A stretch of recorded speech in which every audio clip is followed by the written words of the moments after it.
Hola, ¿cómo están? Les damos la bienvenida a esta gran entrevista que tenemos hoy con Vandana Shiva, donde vamos a estar hablando sobre experiencias de los feminismos del sur global frente al cambio climático. Mi nombre es Florencia Carvajal, soy coordinadora del programa de Ecofeminismo, Género y Ambiente, y hoy voy a tener el honor de estar moderando este encuentro.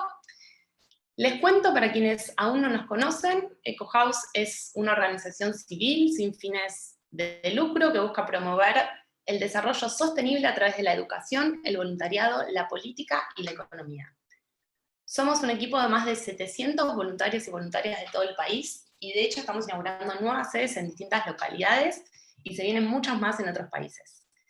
En resumen, nos gusta definirnos como un club de personas que quieren aportar un granito de arena para hacer del mundo un lugar mejor.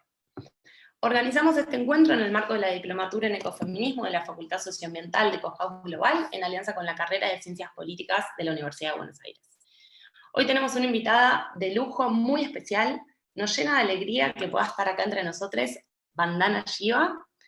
Vandana es física y escritora, es una de las más prestigiosas ecologistas, feministas y filósofas de la ciencia.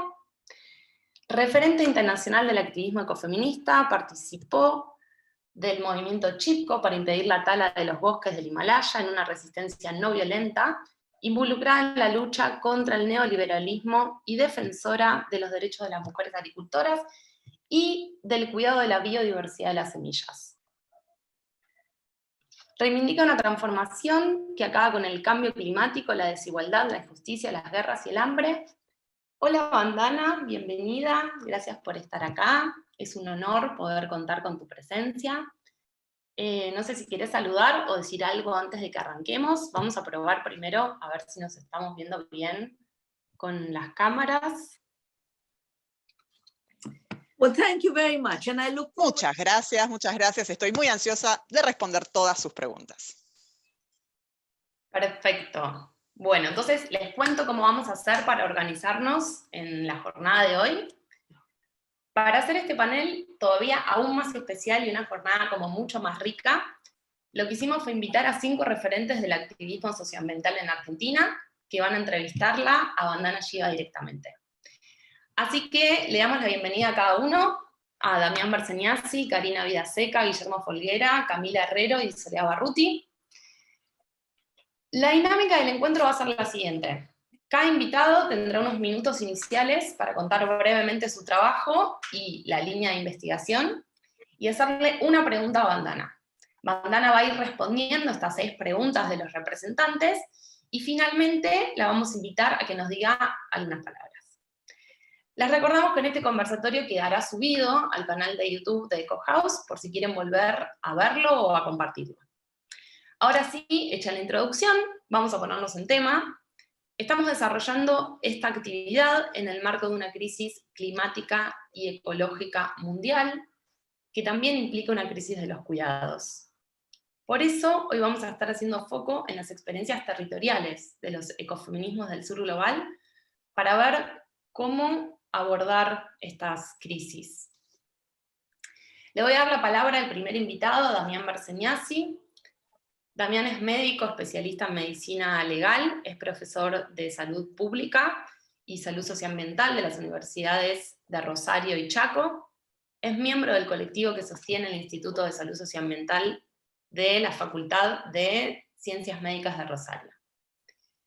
Es uno de los creadores del dispositivo conocido como Campamento Sanitario, con el que recorrió 40 localidades de la región agroindustrial de Argentina, permitiendo evidenciar los cambios en los modos de enfermar y morir en esa región a partir de la instalación del modelo agroindustrial de transgénicos y agrotóxicos.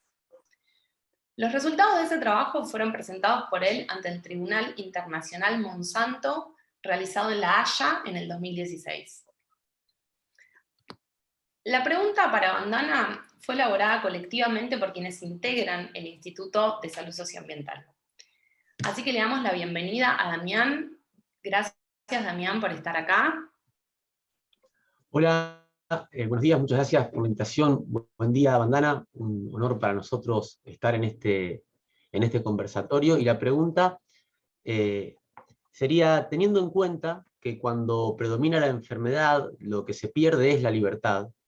Es fácil comprender que la instalación de los extractivismos, la agroindustria, la minería, el hidrofracking, ahora el hidrógeno verde, por ejemplo, en los países previamente empobrecidos, es parte de lo que nosotros hemos denominado la geopolítica de la enfermedad como una estrategia de dominación de los pueblos, y que se viene imponiendo con distintos mecanismos, reprimiendo e ignorando no solo las resistencias de los pueblos locales, sino también las advertencias sobre los impactos que estos modos extractivistas tienen como generadores de la principal pandemia que hoy sufrimos, que es el calentamiento global.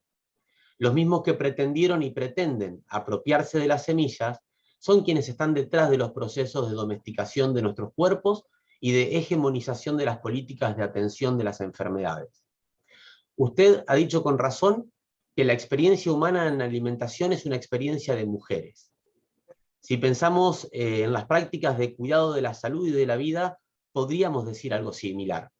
Entonces, en tiempos de cambio climático, en contextos de geopolítica de la enfermedad, ¿cómo imagina los procesos de cuidado que nos permitan recuperar como humanidad perspectiva de futuros? ¿Estamos en condiciones de pensar que las praxis del cuidado sean asumidas colectivamente como humanidad y que no recaigan nuevamente sobre las mujeres? Muchas gracias.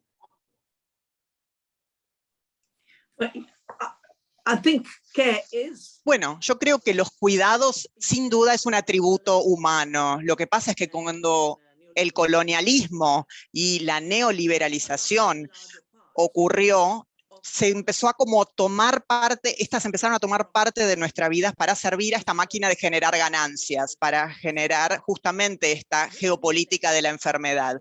A las mujeres se les dejó ese trabajo que era el trabajo más importante, que era el trabajo del cuidado. Pero esto no está en los genes de las mujeres, para nada. De hecho, estaba en el apartheid del trabajo, ¿sí? El apartheid del trabajo que podemos decir que en la primera ronda llamó a los hombres a las plantaciones, a las minas, y dejó a las mujeres en la agricultura que se ocuparan de eso. Eso fue un primer movimiento, pero en este momento, en el presente, este apartheid está cada vez más presente, y todos los sectores que mencionaste en tu pregunta están tirando a las personas, tanto hombres como mujeres, y los están llevando a las etapas finales de esta máquina genocida para que haga y corra cada vez más rápido. Como los salarios son altos, muchas personas se unen a ese movimiento y no se dan cuenta que de hecho están trabajando para la destrucción del planeta, la destrucción de la humanidad y también la destrucción de su propio futuro. Entonces, la calidad o las cualidades de esta actividad de cuidado. Y la actividad de cuidado es una relación en realidad, ¿sí? El cuidado, las actividades de cuidado es una relación, es un compromiso, ¿sí? Es un hacer. Cuando alguien está enfermo o alguien está enferma, la cuidamos. Tenemos que cuidar físicamente de esa persona, cuidar emocionalmente de esa persona. Entonces, el cuidado no puede abstraerse. El cuidado no puede externalizarse. El cuidado, sin duda, no puede digitalizarse. No importa cuánto hablen de la digitalización. Entonces, creo que estamos en un momento donde, bueno, vos bien planteaste en tu pregunta algunos ejemplos, pero si miramos en lo que está pasando en la COP26, ¿sí? O hay como 3 COPs ocurriendo. Está la COP de las personas, ¿sí? Donde todas las personas del mundo dicen lo mismo, las mujeres, los hombres, los pueblos indígenas, los sindicatos, los trabajadores, todos dicen lo mismo. Después tenemos la COP oficial, ¿sí? Los negociadores tratando de mantener vivo un tratado, ¿sí? Que está totalmente guiado por las corporaciones. Entonces, después tenemos el Acuerdo de París, ¿sí? Que es el acuerdo. Y después tenemos el Protocolo de Kioto, ¿sí? Tenemos como está todo desmembrado, en cierta forma. Y los gobiernos se mantienen ocupados, ¿sí? Haciendo que los compromisos vayan disminuyendo, ¿sí? Y después en los pasillos, ahí es donde crean la enfermedad, donde crean el cambio climático. Sí, que son cosas que ya, digamos, es la misma lógica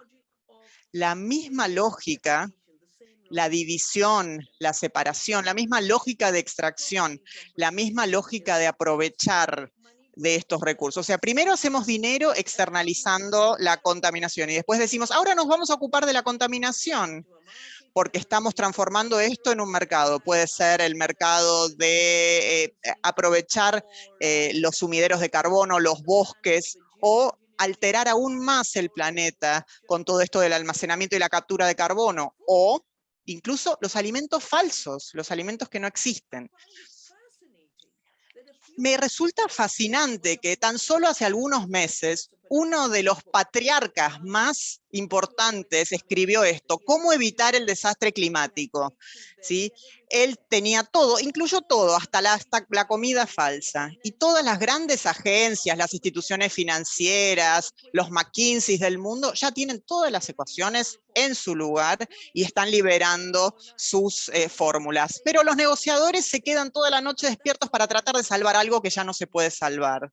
Entonces, por eso hablo de la democracia de la tierra como parte más amplia del ecofeminismo, ya que este involucramiento en términos de realmente una verdadera alianza sobre la base de la solidaridad, sobre la base de ser uno, ser una con los otros, que somos miembros de una familia y que nuestra libertad y la libertad de todas las personas es una sola libertad. Esta posibilidad de poder organizarnos contra el clima, esa es una sola libertad, nuestra libertad, la libertad de no sufrir los efectos de los tóxicos. En Argentina se han sufrido las peores consecuencias de este imperio tóxico y me complace mucho que hayan estado en ese tribunal contra Monsanto de La Haya, porque fue realmente una cosa fundamental. Y sí creo que logró tres cosas que yo esperaba. Una es hacer que toda la imagen global se conjugara, porque si pensamos en el algodón de India, en el trigo de Argentina, en las patentes de Canadá, no podemos pensarlo de manera aislada, es todo lo mismo, es la misma lucha, todos estamos en la misma lucha. Entonces, cuando nos unimos, nos damos cuenta de lo grande que son nuestros movimientos, y así es como nos vamos a hacer más fuertes. En segundo lugar, lo que queremos hacer es que este proceso se dé a lo largo del tiempo, porque Monsanto hace sus operaciones en el Vietcong desde hace 1000 años y ahora siguen haciendo. Y la lucha justamente contra estos agrotóxicos es la misma lucha de los argentinos y las argentinas. Son las mismas luchas. Ahora la lucha contra los alimentos falsos, en transformar la agricultura a materia prima para que se use en los laboratorios. Esto es una crisis que se está generando en este momento, es una nueva crisis. Los mismos que nos trajeron los fertilizantes, los herbicidas y los químicos, ahora están ya creando la crisis de los fertilizantes, ¿sí? No hay fertilizantes, hay que distribuirlos, la policía empieza a distribuirlo, después viene la escasez de comida, entonces lo único que pueden comer es la comida falsa generada en laboratorios. Esto lo hacen una y otra vez. Tenemos que estar preparadas. Si ellos hacen esta geopolítica de la enfermedad y la llevan al siguiente nivel, nosotros tenemos que generar la geopolítica de la salud de nuestro planeta, nuestra salud, y llevarla al otro nivel. Muchísimas gracias, Vandana. Un placer.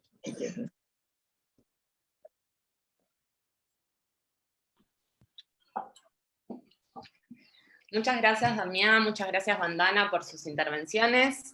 La siguiente pregunta será del sector de los feminismos decoloniales. Vamos a escuchar a Karina Vidaseca, parte del movimiento Ni Una Menos en Argentina. Karina es feminista decolonial, antiespecista y curadora.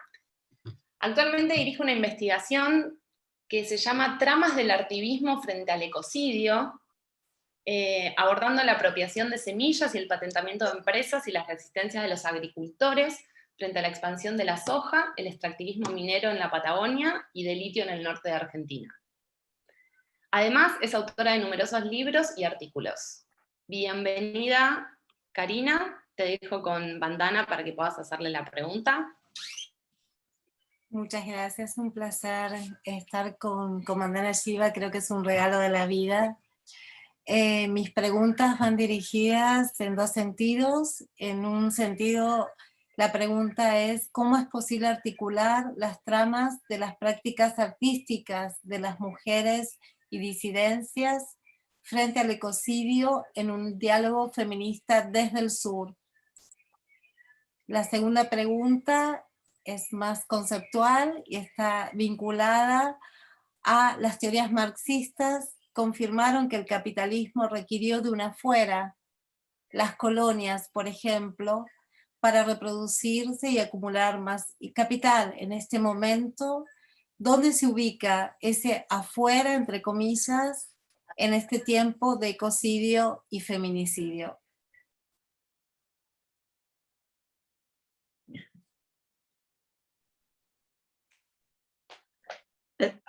You know, I believe art Yo creo que el arte es aquello que emerge de nuestros reservorios más profundos de creatividad.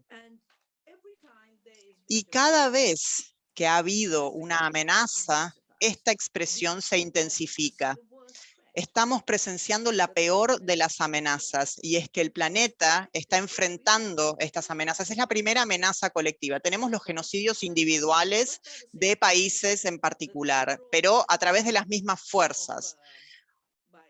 El genocidio de por ejemplo, el 90% de los pueblos indígenas de la Argentina, pero es el mismo genocidio que también mató el 90% de los pueblos indígenas en Norteamérica.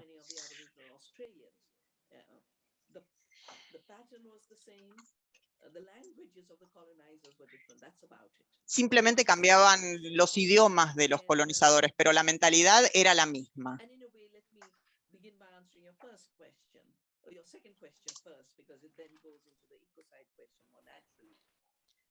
Primero voy a responder a tu segunda pregunta. Por lo general, no solemos fragmentar el conocimiento que tenemos de los genocidios, sino que también fragmentamos procesos comunes que suceden al mismo tiempo y los colocamos en diferentes cajas, en diferentes categorías. Y vos, por supuesto, mencionaste a Marx. Y lo maravilloso de Marx es que pensó en la separación de los humanos de la naturaleza, la separación de los humanos de sus países, la separación que permite el extractivismo. Y esta idea es exactamente sobre lo cual construyó Marx. El metabolismo es el proceso que regula y que mantiene juntos a los sistemas vivos. Y esta es una ruptura del sistema climático, porque después de todo, la Tierra estaba manejando el clima hasta que llegaron los combustibles fósiles. Y hasta que llegaron a la biosfera y afectaron todo el mundo. La colonización en términos de la destrucción de la biosfera y en términos de las mayores emisiones, esa combinación tóxica es lo que interrumpe el metabolismo de la Tierra. Acabo de escribir un texto que pueden encontrar en nuestro sitio web de Navdanya sobre la Tierra viva y el cambio climático. Y allí podrán encontrar algunos detalles sobre lo que digo. La Tierra es capaz de bajar la temperatura, es capaz de bajar las emisiones de dióxido de carbono. Si nosotros hacemos nuestra parte y pensamos como la Tierra, en una alianza metabólica con la Tierra, eso para mí es el ecofeminismo. Saber que la Tierra está viva, que nosotros estamos vivos, que somos parte de la Tierra y que somos parte de la creatividad de la Tierra. Por lo general vemos la invasión colombina y la invasión británica como dos cosas distintas, pero en realidad son idénticas. Son idénticas en cómo se trataron a los individuos, a las personas. Un monarca europeo que le da un poder a un criminal para que vaya a invadir a otros países por la fuerza, que los tome por la fuerza y que mate a los habitantes de ese lugar. Es una historia en común. Una se contó en inglés y otra se contó en español. Pero lo que pasó en 1492 nos resulta más conocido porque es lo que pasó en la invasión de América Latina por parte de Colombia. Creo que lo más importante que tenemos que pensar es la bula papal que ocurrió menos de 10 años antes del movimiento colonizador, de la bula que dio la colonización. Y en esta bula papal se quemaron a 9 millones de personas por brujas, y en su mayoría mujeres. Este es el paradigma de conocimiento. Acá es donde la idea del peligro del libre conocimiento, del peligro de practicar la libertad. Y si volvemos a la frase de la geopolítica de la salud, en la libertad, eso, ser criminalizadas por nuestra libertad, por ser, por conocer, y casarnos como brujas en nombre de la Inquisición, la idea de ser herejes, la idea de ser brujas, que se combinaron entre sí. De manera que primero hubo una exterminación dentro de Europa y después, 10 años después de eso, se produjo un exterminio fuera de Europa. Y 200 años después, los combustibles fósiles contribuyen al avance de este exterminio porque ahora se creó una narrativa de tecnología, una narrativa industrial, un industrialismo que permite la extracción de lo que Marx llama la plusvalía, el valor que generan los trabajadores y las trabajadoras, y que ahora se proyecta como el poder del capital. El capital es un constructo que está muerto. El poder creativo radica en la tierra, radica en los trabajadores y las trabajadoras, los productores y las productoras, en los artistas y las artistas que crean arte. De manera que cuando me preguntaste sobre los emprendimientos artísticos frente al ecocidio, quería comentarte, hoy estaba leyendo un texto muy hermoso de Bell Okri que quiero compartirles, porque tu pregunta tiene mucha relación con lo que él escribe. Dice, si sobrevivimos a esto, si nos alejamos y vemos que estamos a punto de extinguirnos desde este apocalipsis que nos espera y podemos encontrar una dirección global sostenible y justa y bella para toda la tierra y para todos los pueblos, eso es arte en un momento de ecocidio. Poder reconocer que estamos ante casi la extinción de nuestra especie, poder reconocer que estamos atravesando un apocalipsis, no tener miedo de verlo y de saberlo, y tener el coraje de poder imaginar otro futuro. Eso es arte, y comenzar a trabajar por eso. Eso es arte. Eso es lo mejor que tenemos, lo mejor que hemos recibido, y tenemos que convertirnos en un nuevo pueblo para ser merecedores y merecedoras de esto, para hacer justicia al futuro al cual tenemos que dar lugar. Y eso es arte, eso es ciencia, eso es activista ecológico, eso es todo lo mismo, con diferentes personas que encuentran cada una su forma de expresión, pero con un mismo llamado, con una misma vocación, la de decir, yo tengo el poder de imaginar otro futuro más allá del colonialismo, más allá de los combustibles fósiles. Estaba pensando en la contaminación tan grande, y es muy importante, es muy interesante que el hecho de que nadie imagina un mundo más allá del industrialismo, un mundo más allá de la catástrofe. Yo estoy agradecida de que cada vez que tuve que atravesar una catástrofe importante, inclusive las catástrofes relacionadas a los agrotóxicos, pienso, la respuesta está en las semillas. La semilla está desde siempre. Pienso a imaginar las semillas. Empiezo a imaginar las semillas como mi creatividad artística y mi actividad política. E intento imaginar otro mundo, moldeado de otra manera. Y me siento agradecida de que podamos haber creado bancos de semillas en todo el mundo, que hemos creado la idea de una agricultura regional en diferentes partes del mundo y de que tenemos el coraje de demostrar que esto es verdad ante aquellos que están perpetrando el ecocidio y el genocidio. El ecocidio es el daño a la tierra y el genocidio es el daño a las personas, de manera que estas son dos caras de la misma moneda.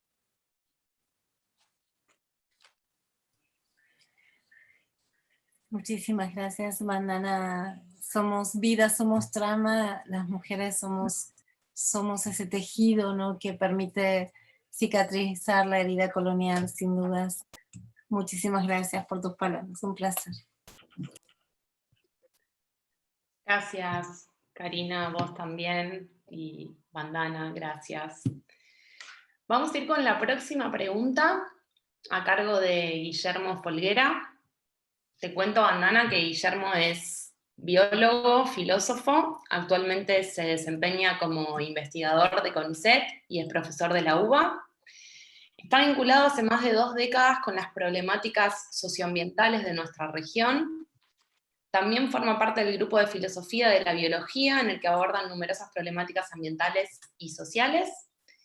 Bienvenido, Guillermo, cuando quieras hacerle la pregunta a Vandana. Adelante. Bueno, buen día. Ante todo, gracias por la invitación y Vandana, un enorme placer estar en contacto contigo.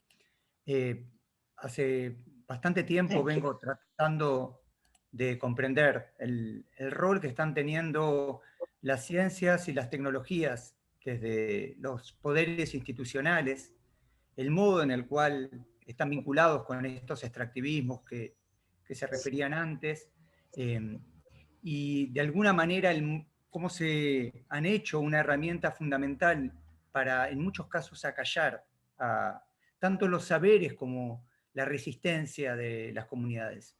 Por eso tengo brevemente 3 preguntas que están enlazadas, que representan una sola. La primera es si es posible pensar ciencias y tecnologías distintas en el contexto actual. La segunda es cuál es el camino para lograr que ciencias y tecnologías promuevan más bien el bienestar y las autonomías de las comunidades y la naturaleza. Y la última es qué vínculos deben promoverse en cuanto a los saberes científicos y aquellos saberes que no son científicos.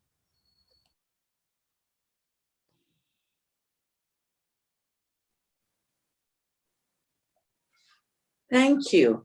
Yeah. Muchas gracias. Voy a empezar con la tercera parte de tu pregunta.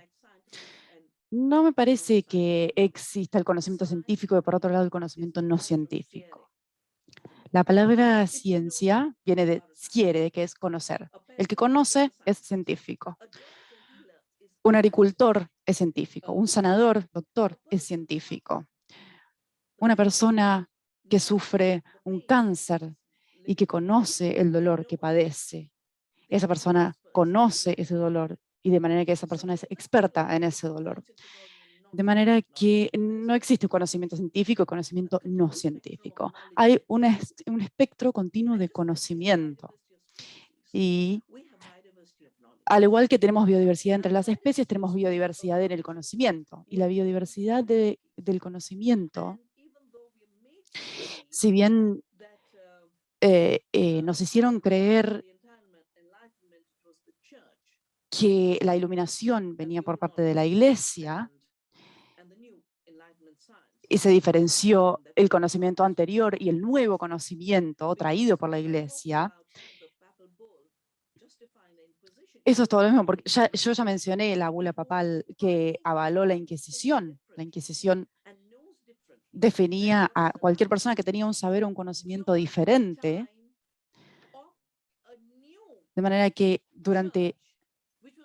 en una época de una nueva iglesia que está moldeada por el capitalismo. Todo esto sucedió después de las guerras religiosas en Alemania.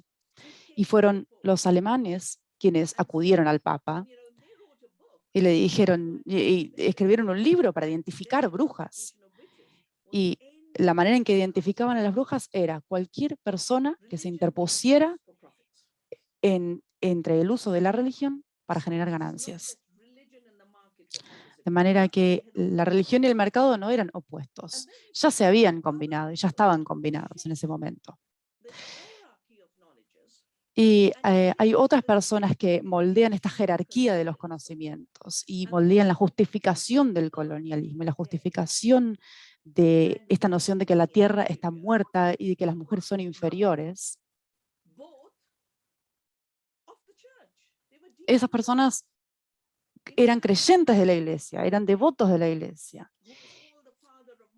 Bacon, que se lo llamó el padre de la ciencia moderna, esto lo digo mucho en mi libro Staying Alive, y también en otros libros que escribí, pero Bacon vivió desde 1661 hasta 1666.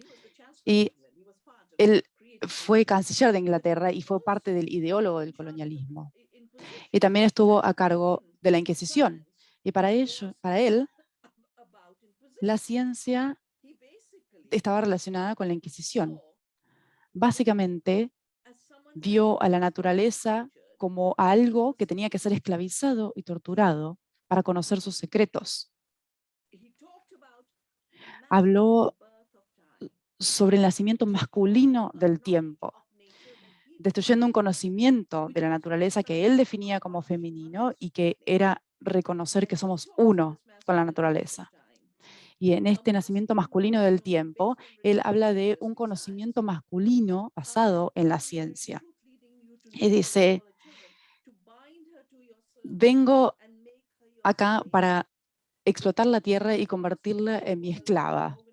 Esta dominación del tiempo radica en la investigación organizada y luego crearon la Sociedad Real de Inglaterra para subyugar la naturaleza, para subyugar a las mujeres, para subyugar a otros conocimientos. Luego, en otro momento, otros pensadores hablan de sí mismos como una cosa pensante sin cuerpo. Y luego hablan de el valor de la tecnología negando los sistemas vivos. Y dicen, si un animal es torturado y grita, no es porque está torturado, sino que es el sonido de la máquina. Entonces él redefinió el mundo a través de las máquinas. Este mecanicismo, esta idea fue construida por la tierra y por el capitalismo.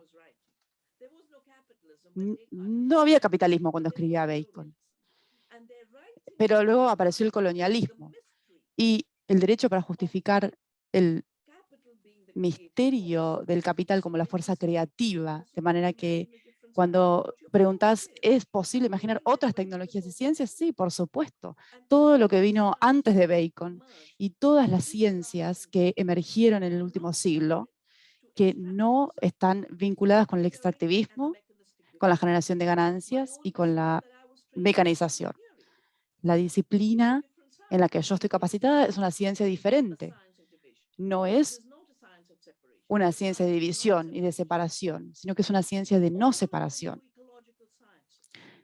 Todas las nuevas ciencias ecológicas de la biología, llevadas adelante por queridos amigos míos, personas con las que he trabajado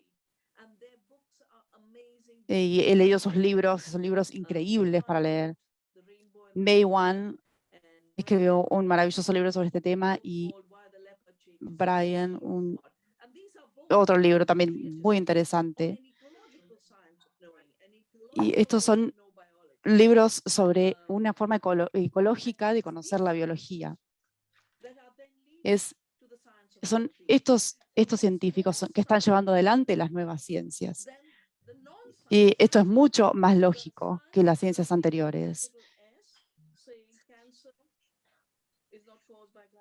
De hecho, me han dicho, por ejemplo, que me han hablado del caso de México. Hay muchísimos científicos que están trabajando para la industria y usan la ciencia como un dios, como un lugar sociológico y político, no epistemológico. Este proceso lógico nos está llevando a las ciencias ecológicas.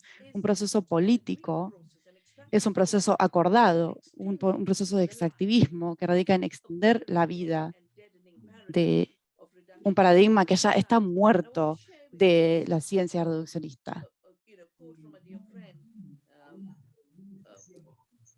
quiero compartir con ustedes una cita de una amiga muy querida, Caroline Merchant, que dice, como un concepto, el orden mecánico estableció un conjunto de valores basados en el poder que se relacionan con el capitalismo comercial. Y este es un paper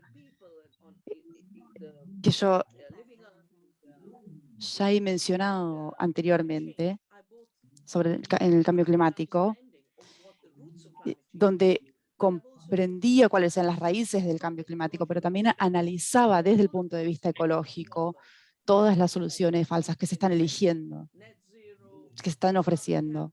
Net zero, la captura de carbono, mecánica industrial, la geoingeniería para manipular el planeta, liberando contaminantes al cielo. Todo esto industrializa mucho más la industria de los alimentos a través de alimentos falsos. De manera que creo firmemente que existen alternativas.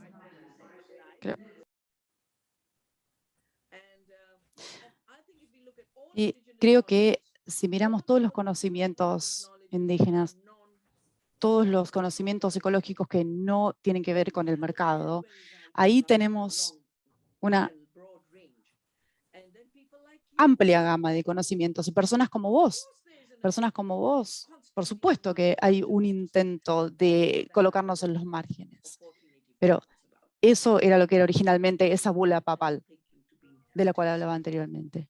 Reducir a las personas y llamarlas herejes, si no nos gusta su tipo de conocimiento. Y nosotros tenemos que celebrar nuestra libertad y no rendirnos.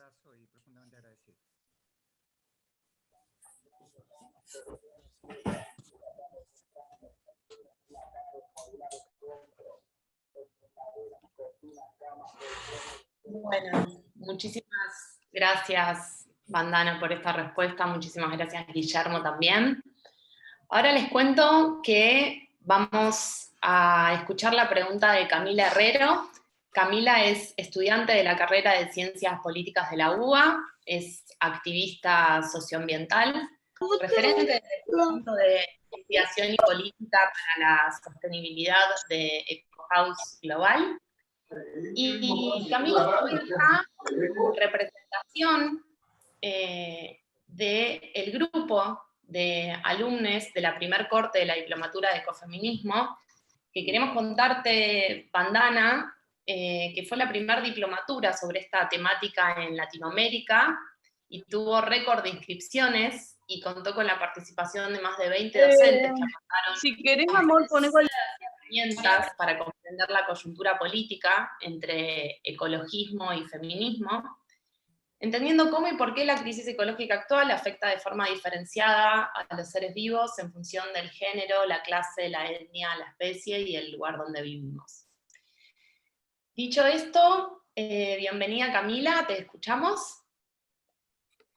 Bueno, muchísimas gracias, es un placer poder estar acá trayendo la pregunta que surgió del espacio de la diplomatura.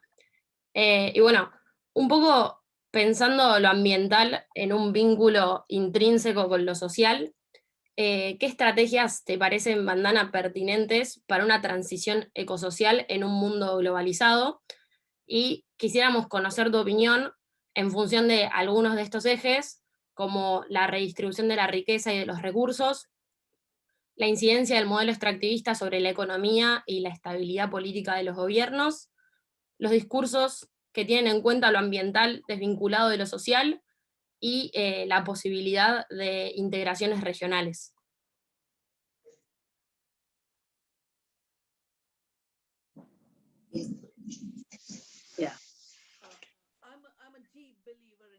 Soy una profunda creyente en la solidaridad. Eso es lo primero que quiero decir. Nosotros reconocemos que la globalización corporativa de los años 90, dentro de lo que fue la Organización del Comercio Mundial, fue la encarnación del colonialismo y el imperialismo. Y de hecho, nosotras nos organizamos en su momento para enfrentarnos a la Organización Mundial del Comercio en Seattle. Juntamos 5.000 personas en ese momento, pero había 35.000 personas que también se unieron para impedir, para hacer piquetes, para protestar. Todo esto surgió y en realidad fue el origen de muchísimos de los movimientos que vemos hoy en día. De acuerdo al paradigma neoliberal, en realidad es todo lo mismo y nunca hay luchas, entonces no está de más recordar esto. ¿Cuáles son las estrategias para una transición en un mundo globalizado? Yo cuando pienso en los cimientos y pienso en esta idea de la no separación, pienso en cuando solíamos tener la idea de que el activista global que va a una reunión de las Naciones Unidas o de la OMC y que después está el activista local separado, que está luchando otra lucha o que está a su vez luchando contra los impactos de las corporaciones, en mi opinión en realidad eran todos activistas globales porque estaban en la primera línea de lucha. Aquellos que iban a las reuniones internacionales en realidad eran más como periodistas contándonos qué estaba ocurriendo en esas reuniones, ¿sí? Por eso tenemos que superar esta división entre lo local y lo global. Y debemos reconocer que no solamente todos los problemas a los que nos enfrentamos están interconectados a nivel global, porque son las mismas corporaciones. Si pensamos en el sector alimentario, son más corporaciones. Todo lo que tiene que ver con comercio, los que hacen comida chatarra, todos los que desarrollan tecnología, los multimillonarios, en realidad son todos un grupo muy pequeño de grandes hacedores de plata, de grandes extractores.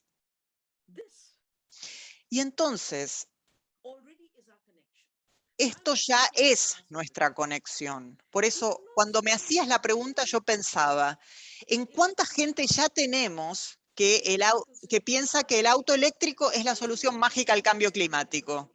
Pero después los de ustedes, los que se enfrentan a los mineros del litio, a la gente en Bolivia que está luchando contra la minería del litio, esos son los verdaderos luchadores. Y no se trata de tener una huella de carbono cero, de este net zero que está tan de moda, porque los autos eléctricos también tienen su huella de carbono. Entonces, ¿cuál es la solidaridad que debemos construir?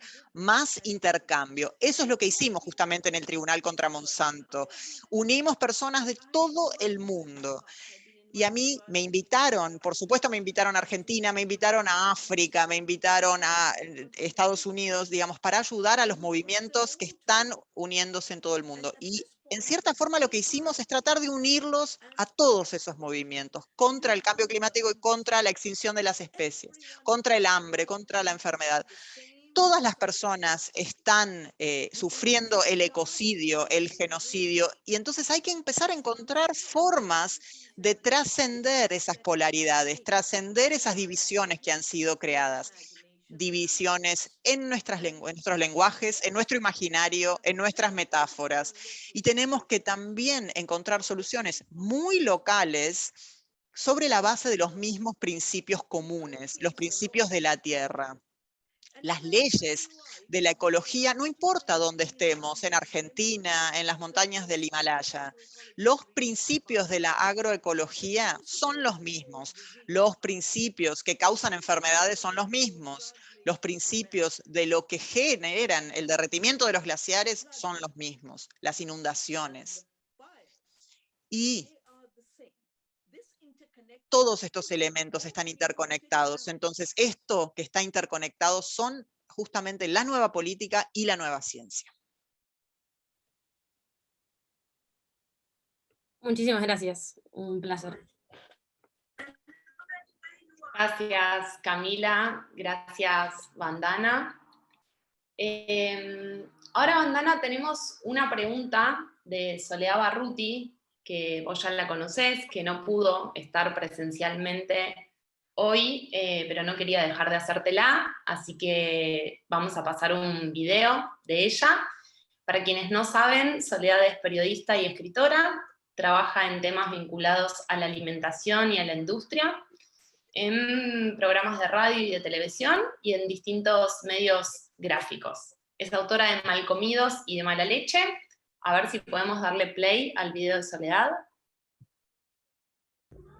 Hola Bandana, la última vez que hablamos aventuramos qué pasaría con el trigo transgénico cuando fuese aprobado por Brasil y por ende empezado a comercializar en Argentina. Ayer tuvimos la lamentable noticia de que Brasil avanzó con la aprobación y bueno, es un transgénico más en la tierra, en uno de los alimentos más consumidos por toda la humanidad en este momento. Y me parece que sería muy importante empezar este encuentro con una reflexión tuya sobre esto. ¿Qué es lo que podemos hacer? ¿Cuál es la resistencia posible? ¿Qué pensás sobre el trigo transgénico? En Argentina además se promociona como un invento nacional, entonces genera también un sentimiento nacionalista que obviamente es muy explotado por la empresa que en este momento es como nuestro Monsanto de capitales nacionales, que se llama Bioceres. Bueno, un poco tu reflexión sobre eso, ¿cómo crees que se puede desarmar, combatir, resistir y revertir? Un abrazo y gracias. You know, ever since the 90s, Desde los años 90, las aprobaciones se han otorgado una y otra vez. Cuando las personas se unen,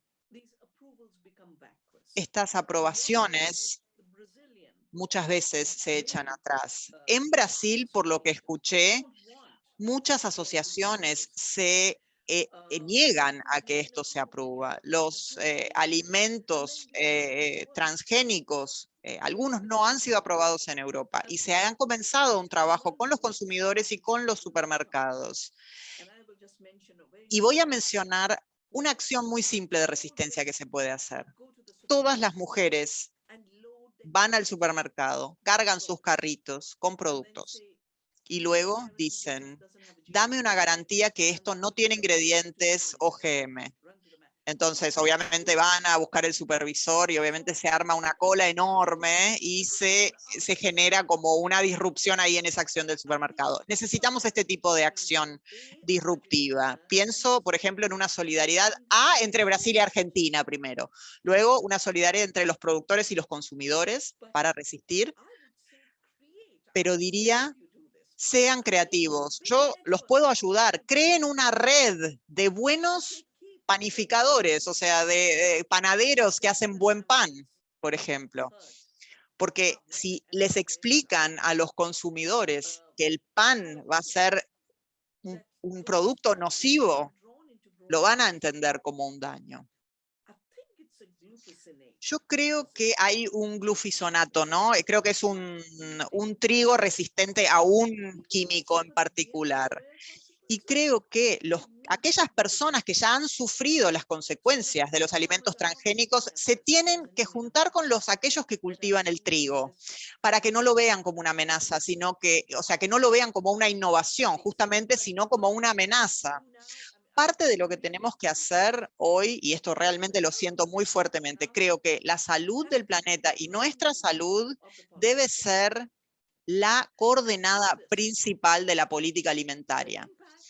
Y en este sentido, el impacto de los tóxicos, el impacto de los OGM en todas las especies, en toda la biodiversidad, tiene que ponerse de manifiesto. Y también el hecho de que hay alternativas alimentarias y que esto atenta contra ese crecimiento alternativo de alimentos. Hay como una desesperación con el tema de los OGM y también una desesperación por aprobar estos cultivos editados génicamente, aprobar el trigo transgénico. Todos están apurados. ¿Por qué están apurados? Porque saben que la gente se está despertando y que saben que si dejan que ocurran las evaluaciones regulatorias correctamente, no van a conseguir esa próxima máquina de generar dinero. Entonces, por eso lo que hacen es apurar. Por ejemplo, el FMI hace eso. El FMI lo dice muy claramente. Si lo hacen lentamente y la gente tiene tiempo de pensar, no lo van a aceptar. Entonces, apliquen las cosas rápidamente. El trigo transgénico es como una guillotina ahora. Lo están aplicando con una velocidad asesina y así definen nuestras libertades. Entonces, la solidaridad tiene que hacerse presente entre todas las personas, entre Latinoamérica y en el mundo, ¿sí?